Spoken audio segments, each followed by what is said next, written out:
महाराज जी, मुझे ये जानना है कि कर्म और भाग्य में क्या रिश्ता है। जब हम किसी चीज पूर्व एक एक शब्द का उत्तर लो तो अच्छा रहेगा। भाग्य कहते हैं पूर्व में जो किए हुए कर्म है, उन कर्मों से जो कुछ कर्म निकाल करके शुभ और अशुभ, सुख और दुख देने वाले इस शरीर की रचना हुई, उसे भाग्य कहते हैं। अब जो हमसे नए कर्म होते हैं उनको कर्म कहा जाता है।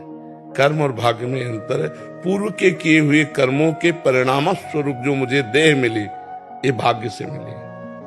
अब जो हमसे होगा क्रिया, उसे कर्म कहते हैं। उन कर्मों में दो विभाग हैं, पाप कर्म और पुण्य कर्म। अगर हम पुण्य कर्म करते हैं तो सुख मिलेगा, पाप कर्म करते हैं तो दुख मिलेगा। आगे अभी नहीं, अभी तो भाग्य का चलेगा चक्कर। अगर हम भजन करते हैं तो भाग्य को रोक कर यहीं मिटा करके भगवत प्राप्ति कर लेते हैं। समझ पा रहे हो? महाराज जी, जब हम किसी चीज को पाने का संपूर्ण प्रयास करते हैं परंतु सफलता नहीं मिलती, तब दुकान में जाके 1 करोड़ के हीरे का हार लोगे, समय पर पैसा है 1 लाख रुपया।